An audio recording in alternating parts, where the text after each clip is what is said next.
Alright, this is going to be a video kind of, I guess, review of the Object 777 version 2, which is going to be a tier 9, well not going to be, it is, a tier 9 frontline reward tank. So in the same way the AE Phase 1 was a reward tank, the 777 version 2 will be as well. You guys probably already know this, surprised if you didn't. But anyway, we'll try and keep this quick and we'll get right through. So as you can see here, I want to be very clear. Any of the statistics here on the right-hand side, which we'll get to shortly, should be taken with a grain of salt because I have a filthily good crew. This female crew has been through, I think, a couple thousand battles just alone. Between my IS-7, my 260, my 279, so on and so forth. So Brothers in Arms, Sixth Sense, Situational Awareness, Recon, all that minus Sixth Sense are going to give extra V range, extra, rate of fire, gun handling, gun dispersion, all that stuff. So anyway, let's get into it. As far as crew skills, the normal Russian heavy stuff. This does count as a premium in the sense that, or I guess more counts as a reward tank like all the others, where you could put any crew in this tank so long as it's Russian and from a heavy tank. And it will work without any issue. So there's no problem with putting an IS-7 crew in this, for example. Again, I'm sure most of you, if not all of you, know this. Anyway, so all your normal stuff you can see through here. Feel free to pause the video and give it a look.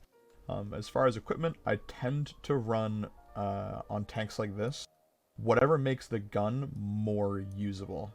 So ventilation over optics, normally you could get away with, depending on the tank, you can get away with running optics instead of vents to bump that V range up, and you very well could do that for this. I just prefer to make the gun better. So I run vents, vert stab, rammer. These two are a must on any tank that could fit them.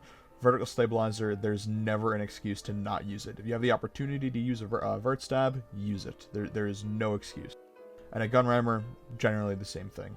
The vents is the only one you have a little bit of play. You can use vents or optics, as I previously mentioned. This is the ammo loadout I use. I find I could get away with a little more heat if I wanted it. 258 base pen on a 122mm gun. This gun does have 440 alpha, so 258 base pen, 440 alpha.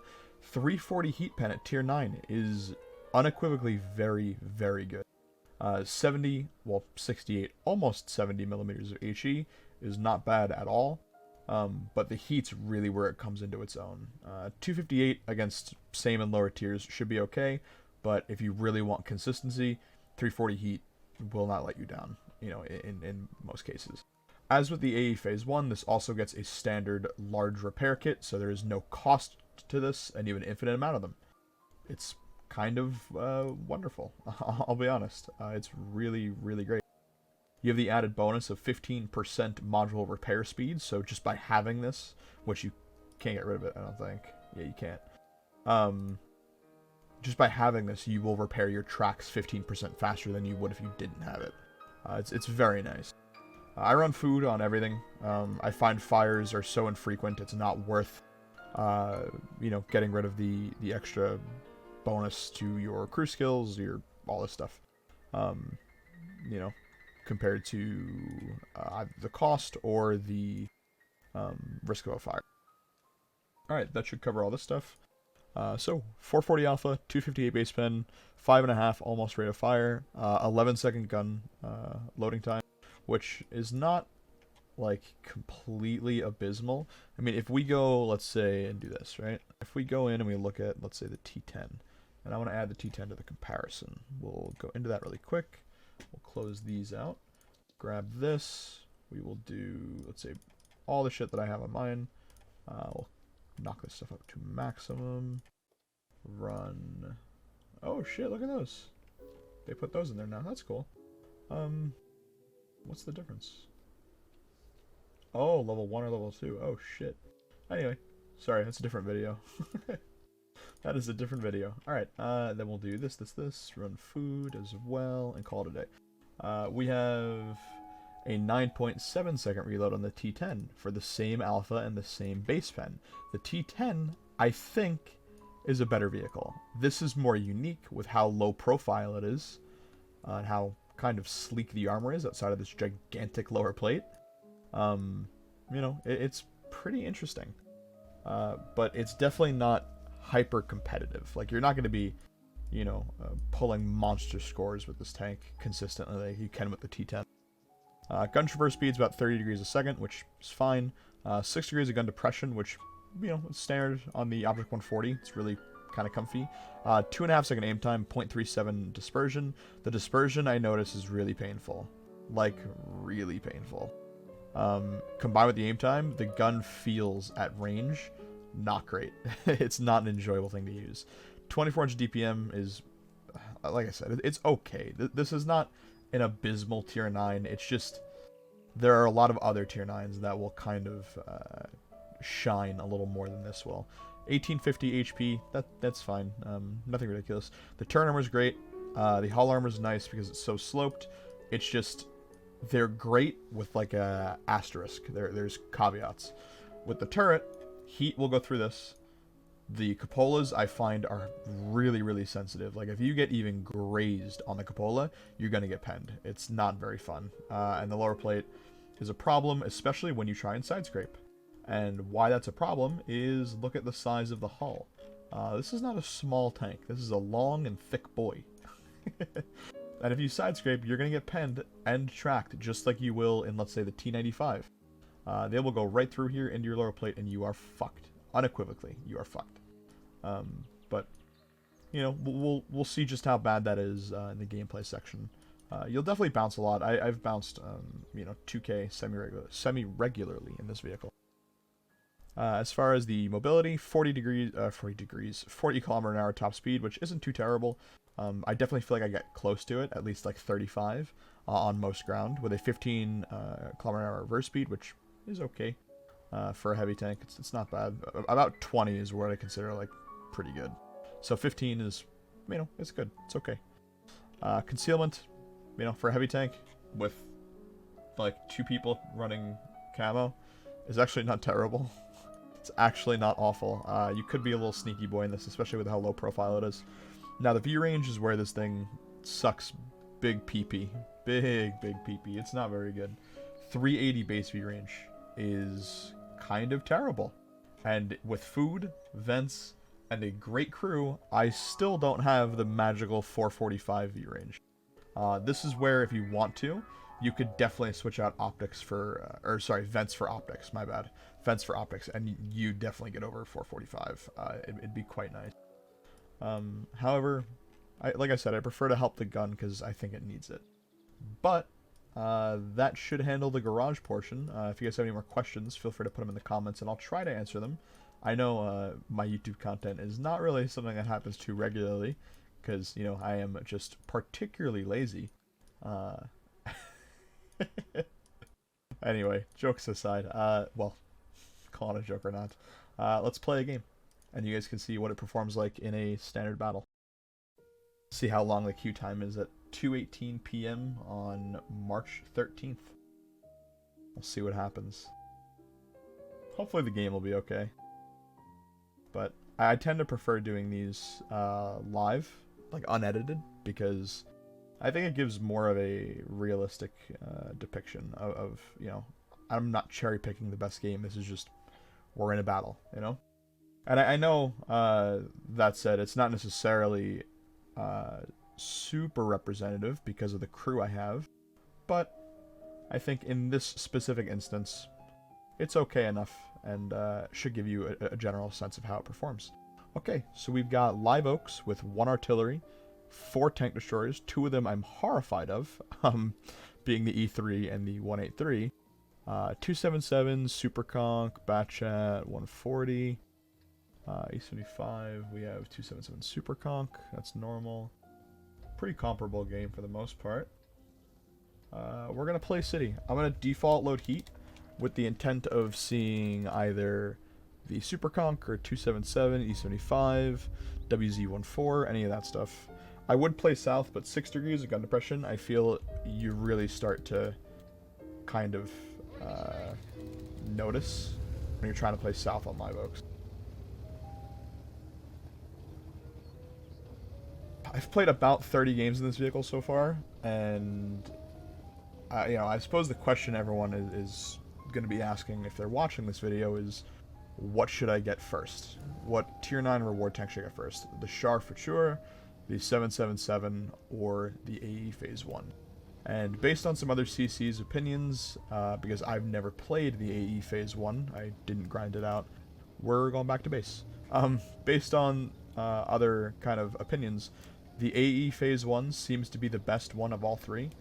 However, the Char for sure is my personal favorite.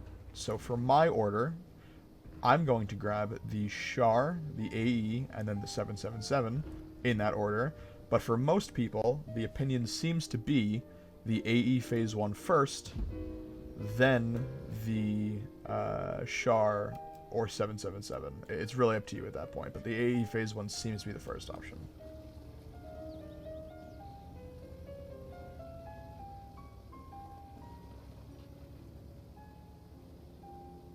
Doing a video, dude.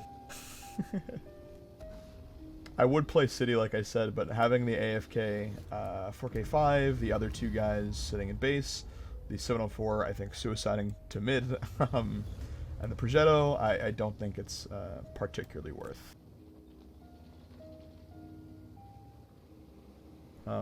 Again, just pushing City alone in that sense, because, and you know, you could say it's not alone because these guys are here supporting, but with how, what's the word I'm looking for?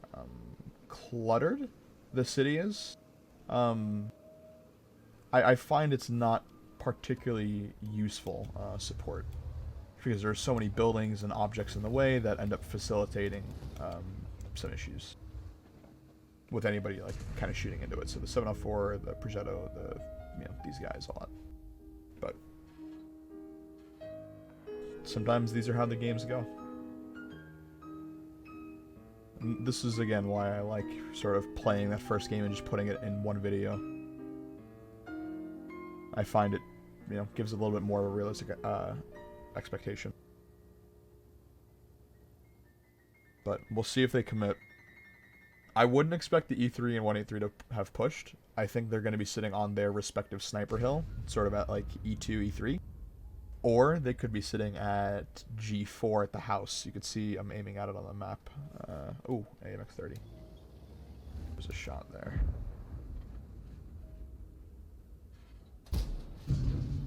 Alright, gun handling. At least we hit the guy. That's a nice start, I suppose. We should have some shots here, though, as these guys commit through. Or hopefully commit through. I don't know if they will. So the E3 did push up, which is interesting.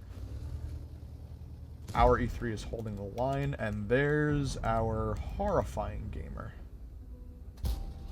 Fire around and hug this building. Cool, he fired. And this should be a kill secure here. And nice. There's that gun, and we're angling a bit too far as our side scrape, and we got penned right through the log, actually. Straight through the log. But we'll sit here, hugging the side scrape. Send another round out, hit his turret, no pen. We're spotted, we gotta be careful of the one artillery. This will be an interesting fight between the E3 and the other E3.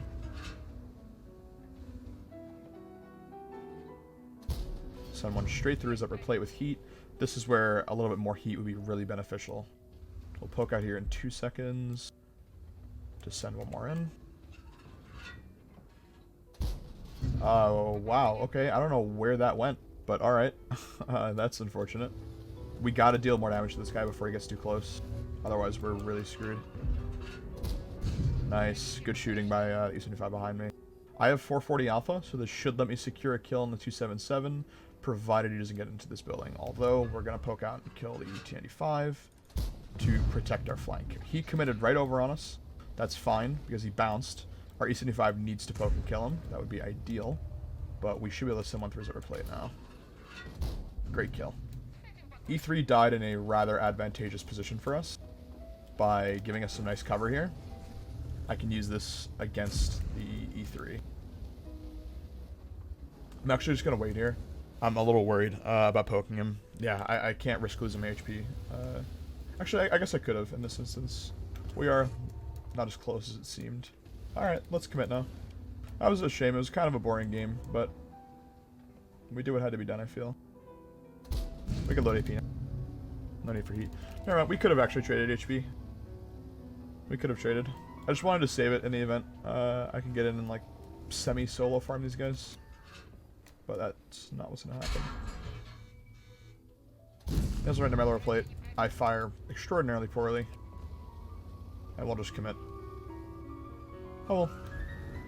I definitely misplayed that. That could have been better, but I can't complain too much. You know, I'm still getting a feel for the tank to a degree, but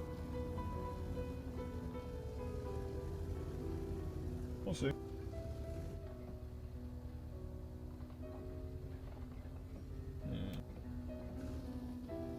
Seems the video is skipping frames. How interesting. There should be a shot here. Hopefully a track as well. No? Okay. I'll take it.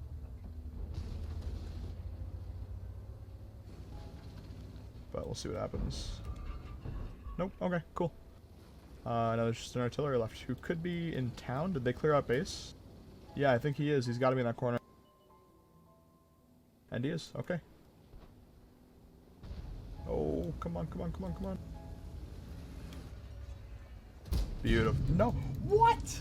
Ah, no. No. That was mine. He was mine. Oh, how unfortunate. Anyway, 3,800 combined. Not a particularly fun game, but a game. It happens. Okay. That should close up the review of the Object 777. Just for a quick too long didn't watch, I suggest you get the AE Phase 1 first, then the Char, then the 777. You know, it tends to be the consensus, but if you wanted to switch the Char with the 777, you could, but I do recommend the AE Phase 1 first, based on the opinions of people who have played it. Okay, have a great day. There should be another Char video out relatively soon. I'll see you guys then.